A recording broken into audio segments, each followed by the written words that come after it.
This is a poster car. It needs a lot of work. It's got quite the history. Now we're at 16 years basically that this has not been on the road. Let's just show you around the car. But I am going to show you something that somebody did. It runs really bad. I give it a restart.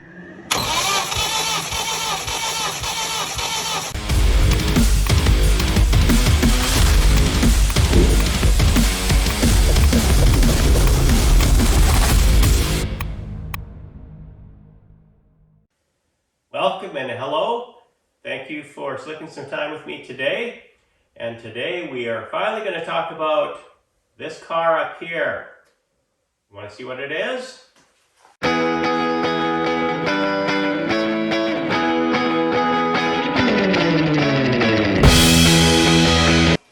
Yes, it's a Lotus Esprit Turbo. It has a bit of story. It is a project. It's been a project for many years. I think 15 to 20 years it's actually been a project and never been finished. And I will take you through some of that as well. So I guess I'll start with that. I acquired this from 2 years ago from a guy who had given up on it. I shouldn't say given up on it. He just couldn't get the time to do it. He was getting older and he figured he just had too many other projects and he wasn't going to finish it. So he listed it. A little background, obviously for me and most of us, this is a poster car for us that we've always probably sought after. I always wanted. I can't believe I actually have one, considering my youth and how much I would have wanted one. And these cost the price of a house when they were new. Now I got a really good deal on it because it needs a lot of work, to be honest. It looks kind of shiny right now. Some of the paint is actually pretty good. Some of them not so good, and I'll take you through that. The interior is a bit of a mess. There's pieces all over the place. The former owner got it in pieces as well. Yeah, it's got quite the history, this car. In fact, I'm going to take you through a bit of that history, just to some of the places when I did a history check on it, where it's been. So I had to make a list of it because of my memory. This is, again, a 1989. It's an American version. It started its life, obviously, in the UK being built, but it was sold new in California. It went through California a few places, then it managed to get to Texas. And when it got to Texas, which was in 2004, it had a bit of mileage on it, considering it had 65,000 miles on it. As it sits right now, it hasn't had too much. It's only got shy of 71,000 miles on it right now. It left Texas in 2006, it looks like, and went to Missouri. Spent basically a few years there until 2010, and then it ended up being in Ontario, Canada. So it went to another country. Then it ended up going to Saskatchewan, Canada, and I'm not sure exactly when that was, but I believe the person in Ontario had it around 7 years. Did something to it, and then it was a project. Sold the project to the guy in Saskatchewan, and it was another 7 years. So that's 14 years as being a project car. I bought it 2 years ago, so now we're at 16 years basically that this has not been on the road, which makes sense when I look at this, that way back in 2004 it already had 65,500 miles, and it's only got 4,500 more than that since then. And yeah, in its brief history, or I shouldn't say brief history, in its history that it has. Yeah, I'm pretty excited to finally get the time to put into this. Now, I bought this as a project car, do a complete redo on it. Let's just show you around the car. First off, these are SSR wheels, but they're not the original factory ones. I actually do have the factory ones right there, you can see, and they will be going back on for sure. I do have the front bumper, which does need some work and some painting. The bumper cover as well. You can see a few things need some work here. We'll get to the interior. I'm just gonna move it down so we can kind of look down on it a bit. The glass at first appearance looks good, but it does have a crack here. The previous owner, I think something happened when he was, I don't know, I can't remember what happened, if it dropped or shipped or whatever, but unfortunately, that's going to need a windshield replaced. No idea what that cost. This didn't come with a sunroof, but I think I'm going to put one in. Obviously, it has the top that does come out. You can see where the paint is flaked off. This has been repainted. I believe it was originally a black car, and this is Lotus yellow of the time. I know there's a few versions of yellow, but this is the actual Lotus of that 89 era. These normally have the same kind of square flaps if you see in pictures. For some reason they did some modifications and put these in. I don't know, I might leave that, I might not, we'll see, but I am going to show you something that somebody did. Don't know when or who, but you can tell that is not the way a Lotus back end looks. They obviously didn't like the look of the back end and the Toyota lamps that were there, I guess, but I've got a whole back end of this that we can put in and redo it and put it back to factory. Also, it is possible that they just added fiberglass and it can be actually put back to normal on this one. Let me know in your comments what you think of that. I'm not that big fan of that because I want it to look more original. This is kind of odd too. I'm not sure what I'm going to do with that. I guess I could paint them as well, maybe even do that. I'm not sure what I'm going to do with this yet, but yeah, for those that don't know the Lotus Esprits, yes, they have gas tanks on both sides. That's where they put the gas tanks, basically is right in here. And they're kind of integrated into the body. I think even to get them out, you got to take the body off, which I actually am going to do. And they have a tube in the bottom joining them, so you can fill up at either side, which is kind of cool. Let's start showing you the interior. The seats are just temporary in. It actually does kind of run and drive right now. It runs really bad. So I'm going to hook it up to a computer before I do anything with it, just to see what I can read out. This was obviously ready for removal. It's dirty as well, but it's actually in pretty good shape. Needs cleaning. Now this is, notice this wood paneling here. And no, that isn't aftermarket. For those of you that aren't familiar or that familiar with the Lotuses, when they made these Esprits, they actually used a piece of wood as part of them when they were molding them. You can see the fiberglass down here. I'm not sure why this is all kind of ripped off. I don't know if that was, don't know what happened there, but I'll have to see what I'm going to do with that. I don't know if I'm going to just reinforce it to replace this. Is maybe not a good idea, because if I cut it out, I'm definitely going to have to make jigs because it is part of the structure, and this is fiberglass, which means it could actually cause things to not line up properly because they'll move or whatever.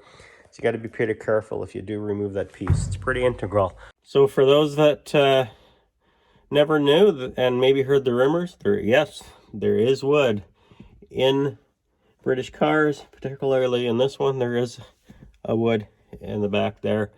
You can see the engine back there, and we'll get to that. It doesn't have the factory stereo, which I wish it would have. That would have been pretty cool. I am wondering if I should modernize this more, put a backup camera and stuff. I don't know. I don't know exactly what I'm going to do all with it yet. Comes to mind. There's nice things to preserve everything. Maybe do it tastefully. We'll see how it goes. But we got to get started on it. It's been sitting too long, and I'm very excited to get going on this. So these have the famous T-bone or backbone, I guess, frame, which means it actually runs along the center. And this, if you look how wide this is, the console, it's because that's all frame in there. And there is a console lid that goes in here, and I think like the depth of it is hardly anything that's under here because there's no room per se.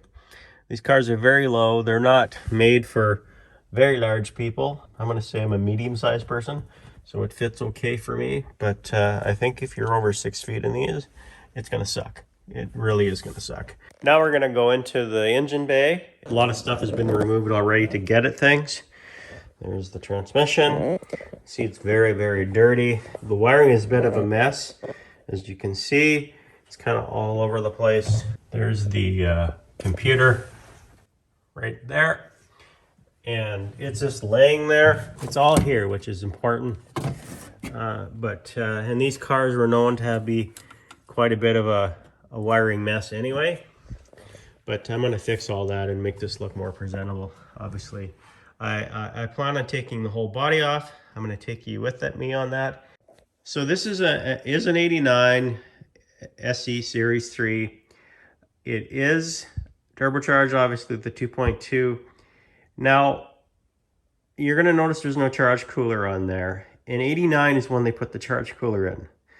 This was manufactured. Manufactured date on here is October of 88 actually. So it's a early 89, and the early 89, it's never had the charge cooler yet, which is unfortunate for me in that I don't have it.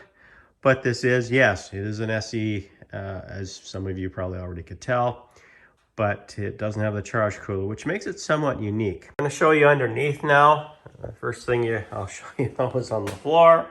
It's left some antifreeze. I imagine something's leaking. I don't suspect it's the engine, but probably rotted hoses, whatever. Again, that's all going to be removed, so we'll figure that out sometime. So let's start with the front here.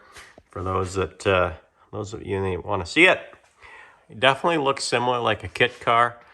Now I'm just going to go through the backbone here, what they call it. So this is the frame, and one person can lift this when it's out of the car. I don't know what it weighs, but it's pretty light. It's galvanized steel. I think they did aluminum later, but this one's galvanized. I'm probably gonna get that powder coated as I take everything out. You can see pieces are removed already. Try and maybe take the body off. I'm not sure. Let's show you around here. Yeah, there's the front. Really not much to show you really, but in case you want to see what kind of shape it's in, let's move the drip pans out of the way here. Right here is where the fuel tanks connect to. A lot of oil kind of on there. Exhaust manifold. There's the turbo right there. That's pretty tiny to me. But yeah, I think these did produce 350 horsepower or something, I believe. Can't remember exactly. These were the later years where they didn't have the inboard brakes. They were outboard at that point. Before I actually do anything to this car, I want to see what kind of shape the engine is in. Now I have taken it for a drive and it runs awful. It has little power. I'm not sure what's going on there. It does start. It definitely needs some work in there. So what I'm going to do is, it actually came with some software that I'm going to put on it and just run it to see if it sees the sensors and what it looks like. So I have a baseline. I think the engine's just fine, but I want to check the compression and just see what that looks like, because if I do need to do any engine work and I pull the body off, that's the time to do it, rather than try to pull the engine after the fact. I may as well do it then if I need to. I'm hoping I don't, but I just want some peace of mind. I know kind of what I'm starting with and what I got to do, or what's left ahead of me. So let's get going on that. The software they cut for the Lotus is called FreeScan.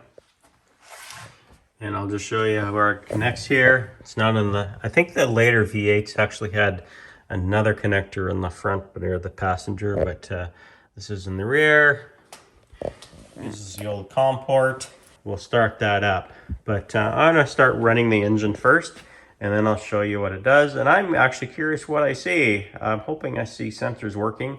If I don't, I'll just take note of that. If it's really bad, I might have to get them going before I disassemble things. All right, let's start her up.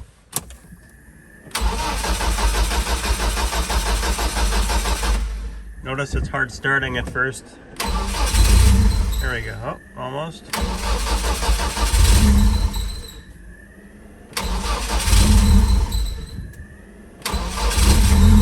There we go. Okay. Like I said, she sounds rough, huh? Start this up. I'm gonna give it a restart just to calm it down a bit there. You can see that the RPMs are looking better now all along. Throttle position sensor isn't reading. I'll just take you through this. So that was the setup, engine data. We showed you all the parameters there. Dashboard. That's kind of a cool gauge thing for whatever it is. A lot of trouble codes, huh? So I'm going to pull the plugs now that it's warmed up. Plugs look like they're pretty easy to get a hold of there, as you can see here. So I'll start moving those out and do a compression check. Very curious what the compression is. And I pulled the fuel pump relay, so it shouldn't get any fuel shooting around.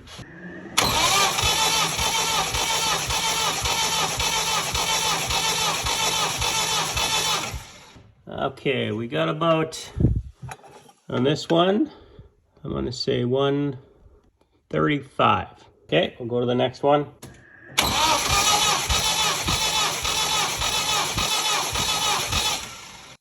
And we get about 135 on this one too.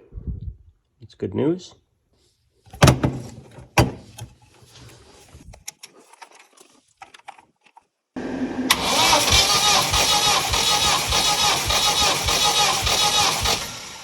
$135 even on that one again. One more left. See if I get lucky. Well, really good news we had here. 135 PSI across the board. My altitude is around 2,000 feet, so that's pretty good. I think spec is, I don't know if it's 130 to 140 in there anyway, but it was dead flat, right? 135, 135, 135, so I was pretty happy with that. I'm satisfied that the engine is good, solid. It is running, so when I put it together, I kind of know what to expect and ready to get going on this. I plan to video all this for friends, family, and you guys, so it's going to be, I think, pretty good, pretty cool. Again, a poster car. I would say it's a supercar, and they're rare. There's, you know, how many years did they make them? 20 years or so, whatever, and there was only 10,000, a little over 10,000 of them even ever made. Not all of them are turbos on top of it. This isn't the V8 model, but it has that turbo 4-cylinder, obviously, that did really well. I know these cars can corner like crazy, so I can't wait. I can't wait to get moving on this. So I hope you're excited about this as I am. I'm finally getting to this. It's been sitting and I've been staring at it for a while, and I'm finally going to get to it, so I'm so happy about that.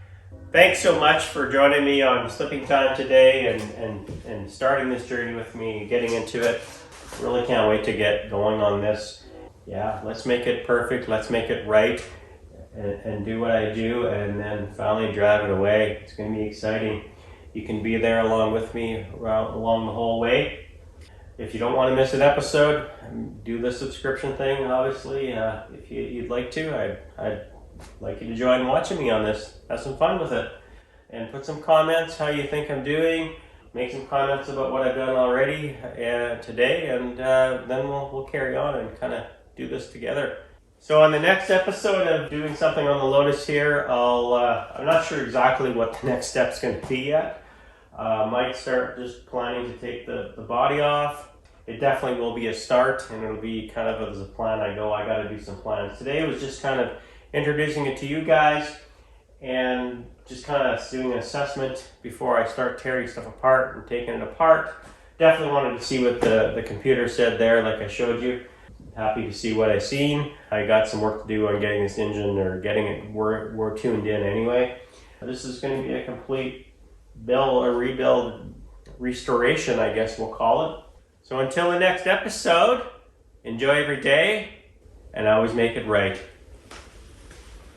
And I can't forget, this is now my new uniform when I'm with this guy. See you later.